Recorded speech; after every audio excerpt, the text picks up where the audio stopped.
to my dad's when I was 10, and I didn't know anyone in the area except for the family. My dad was friends with a single mom with 3 kids. Luckily, there was a girl a couple years older than me. She was 12 at the time I met her, and we got to know each other a little over a couple years.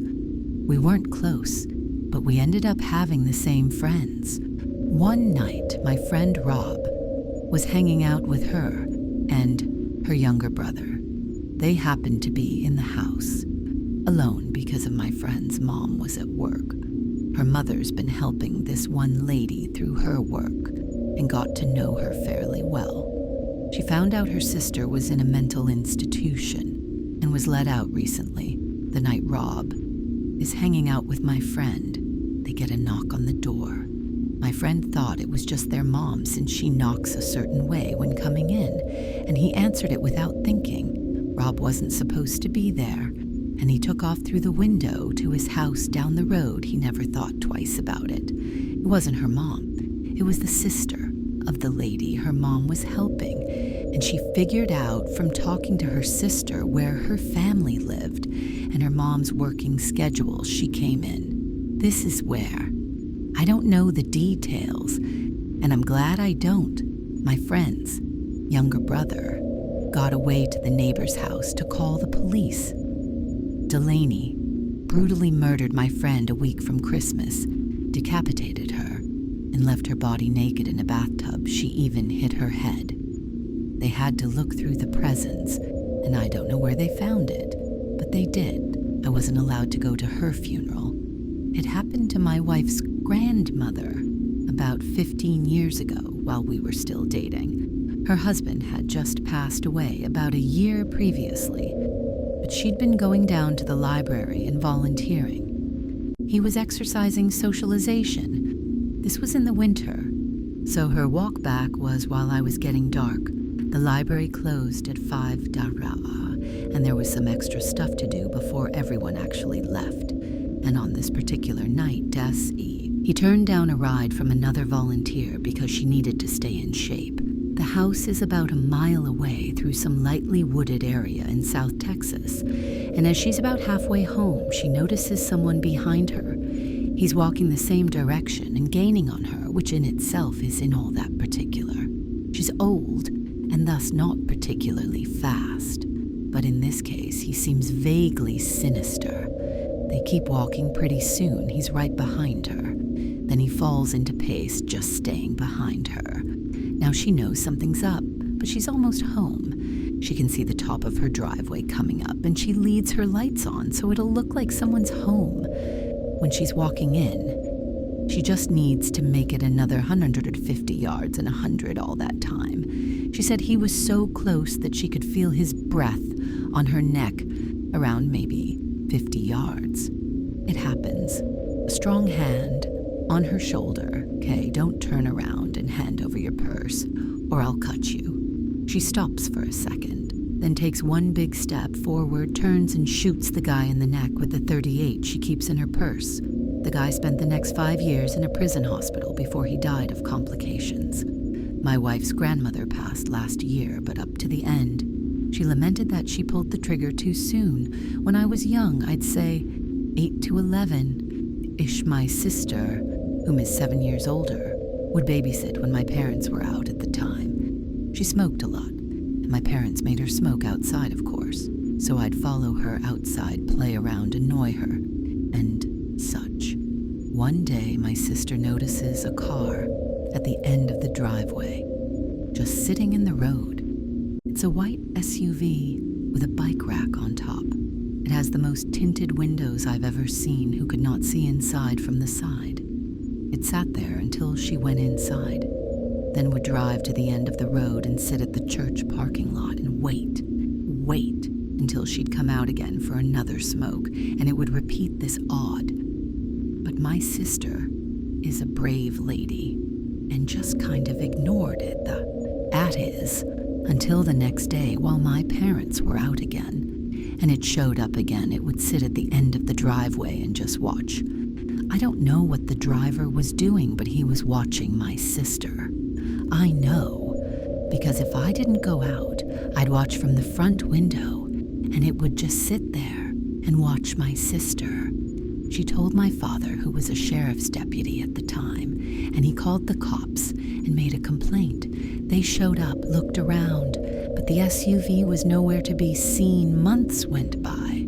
Him nothing. Then one day, a good 9 months after this had all started, and around 4 months, since the last sighting it was back, it became a regular occurrence. Another day, my sister was outside doing her nasty habit, and sure enough, here it comes, this time. We were all alone as usual, and she decides she's had enough. She tells me to stay in the carport, and she's going to go confront them. She starts walking toward the SUV, and halfway down the driveway, she would later remark to us, I felt, torturo, like I knew if I went any further I was dead. I was paralyzed by pure fear. She turned around and went inside. Finally, the family car was in the shop for some kind of issue, so we were all stuck home for the night while my parents are home. My sister goes outside to smoke. I go outside with her, and eventually the SUV shows up. She tells me to run inside and tell my father, and I do. My dad promptly gets his gun and starts briskly walking down the driveway, with it in hand, in the direction of the SUV, but not leveled towards it. The SUV floored it down the road and peeled out onto the nearby large highway. My dad, being a cop, noted the year and model and distinguishing features. The scariest thing, the license plate had been covered in duct tape. We never saw it again. I was just 4 or 5 years old, and my parents had just separated. My mom was living in a 2-bedroom apartment. I had my own room, but I preferred to sleep in her bed whenever I was staying with her. Our 2 bedrooms were at the end of the hallway directly across from each other. Our apartment was on the first floor, and I remember that it was in the middle of the summer, and my mom had a window open in her room, which was directly behind the bed above the headboard anyways. I woke up in the middle of the night and remember sitting up and seeing that our cat was sitting in the doorframe of my mom's room. I should note her door was open, then you could partially see into my bedroom. This was strange because our cat was typically always in bed with us. As I was watching him, he walked into my bedroom and meowed. I turned to face my mom and woke her up in the 3 or 4 seconds it took me to wake her up and ask me what was wrong. We both looked back up at the doorframe, and there was a man standing by my open door making his way out of the bedroom. I still don't know how she managed to do it so quickly, but my mother proceeded to pick me up and literally throw me out of the screen window. She quickly followed, and we were able to start screaming for help, and someone called 911. The police came but didn't see any signs of forced entry, only that our front door was unlocked, which led them to believe that the man must have exited that way. The strange thing was that my mom swore up and down that she had locked the door that night with the deadbolt and chain lock. About a week later, she was cleaning the kitchen and opened up our water heater closet and found a notebook with names and drawings, as well as a pair of gloves and some gum wrappers. The police were called again, but all they could do was speculate that the man had been in our house and hid until we were asleep one day. While doing my laundry, one of the lights blew out in my basement. My basement is set up so that the laundry room is split up from the other side of the basement, with a wall on the door. In order to get upstairs, you have to exit the laundry room and go through the other part of the basement. So the light blew in the other part, not the laundry row. As it was the only light on that side, it was pretty dark. I finished the laundry I had to do while dreading the walk through the dark basement. I exit the laundry room, get halfway through the basement, and I hear a loud cackle. Imagine a sound people make when they imitate a witch. Take that, and imagine the witch had been smoking for 50 years, making her voice deeper and hoarser. That's what I heard clear as day, right behind me. I didn't hesitate to bolt for the stairs. I waited until my father got home, and then changed the bulb. I have yet to hear that cackle since. and I've not told a single person in the house about it. Music. This happened to a friend of mine. She told me about it about a year or so ago. We'll call her Minji's in early 20s, and works as an English tutor in South Korea one evening.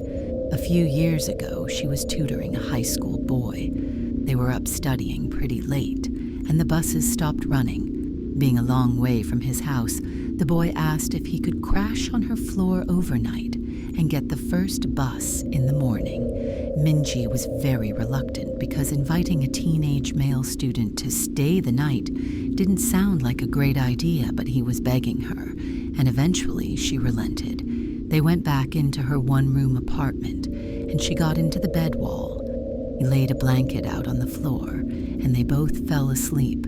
A few hours later, at maybe 2 a.m., the boy wakes Minji up. "I'm really hungry." He says, "Let's go get some food." Minji opens her eyes and looks up at him in disbelief. "Food? Now it's 2 a.m. Go back to bed." But the student insists, "No, I'm so hungry, let's eat something now." She tells him that there's some ramen in the kitchen and he could fix himself some. This doesn't satisfy him. He doesn't want ramen. There's a 24-hour place just down the road. Let's go there. Eventually, after several minutes of persuasion, the boy gets Minji to come with him to the restaurant. They leave the apartment and head out. As soon as they're on the street, the boy turns to Minji and says, "I'm not hungry. I woke up in the middle of the night and looked under your bed.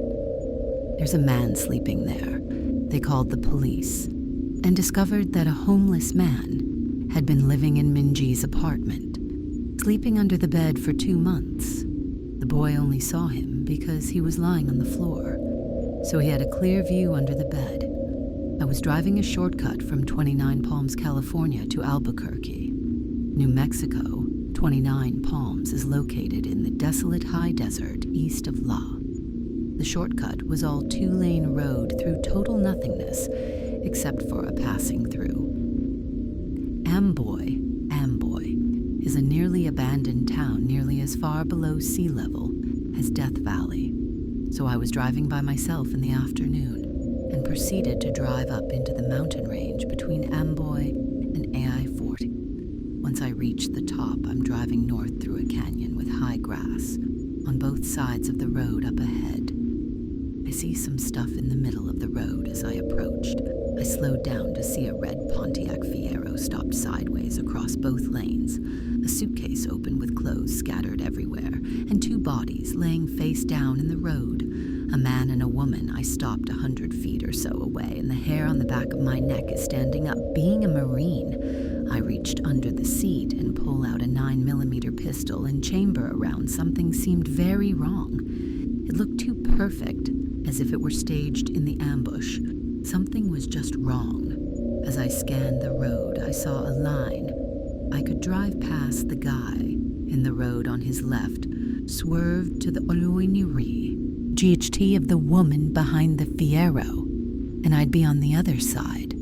I dropped it into first gear, punched it down, and drove the line. I passed the back of the Fiero without hitting it, or either of the bodies in the road. I continued forward a couple of 100 feet and slowed down so I could breathe and let my heart slow down. As I looked up into the rear view mirror, I saw that the 2 bodies had gotten out to their knees, and 20 or so people emerged from the tall grass on either side of the road by the car and bodies. At that moment, my right foot smashed the gas pedal to the floor and did not let up until I had to slow down for the I-40. East on ramp, I will never know what would have happened to me had I gotten out of the car to check on the bodies or stopped my car closer to them. Some friends and I were doing some night fishing on the James River. We were sitting along the shoreline with a nice fire going, accompanied by the usual idle talk and a few beers, when suddenly everyone just stopped talking, like a switch was flipped off. We were all staring across the river and felt as if something or someone was staring back. It was a very uneasy feeling, to to which some of the group tried to shake off with typical macho humor when a blood-curdling sound erupted from the other shore that froze everyone in their tracks. The sound was unlike any other that I had ever heard, and it made every hair on my body vibrate and tingle. The only way I could describe it is it sounded like a wild person with no language skills being gutted alive. No words, just this high-pitched, blood-curdling scream. Nobody moved or said a word. We all just sat there, fixed in our stare, when just as suddenly a second scream was let loose, with even more force than the first. By this time, several of us were sprinting to our trucks that were parked a few yards away, retrieving various firearms. When we got back, we all sat there quietly, with our eyes fixed, staring toward the opposite shore, watching the light fur on our fire reflecting off the rocks. We sat there waiting for another scream or something to move on the other side of the river. Finally, a third scream came just as suddenly, but this time it was on our side of the river, coming from the bushes about a yard away. We all hightailed out of there, leaving most of our stuff behind when we got to our trucks. We heard the scream one more time just beyond the tree line. We all floored it the hell away from there and never found out what was making the sounds. It was a Friday night, and my friend was picking me up in his car from my house.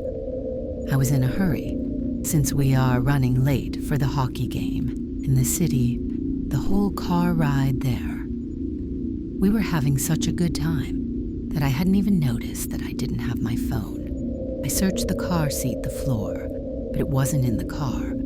I was sure that I had just forgotten it during the hockey game. I couldn't stop worrying that maybe I had dropped my phone somewhere, so I borrowed my friend's phone and ran to the bathroom. I dialed my number and hoped someone at my house will pick up. It took 3 rings before somebody picked up, but they remained silent on the other end. I yelled into the phone that I was just checking if I'd left my phone at home. They didn't answer. I assumed it was my little brother just messing with me. So I hung up. I got home late that night to see that my parents weren't home. I got inside my house and called them to see where they were. They told me that they had gone out to eat and see a concert at the park with my little brother. They said they left soon after I had for the game, and they should be home in around half an hour. So I hung up and proceeded to look for my cell phone. But then I realized, how could somebody my family have picked up my phone if they hadn't been home? I felt a pain in my stomach as fear swept over.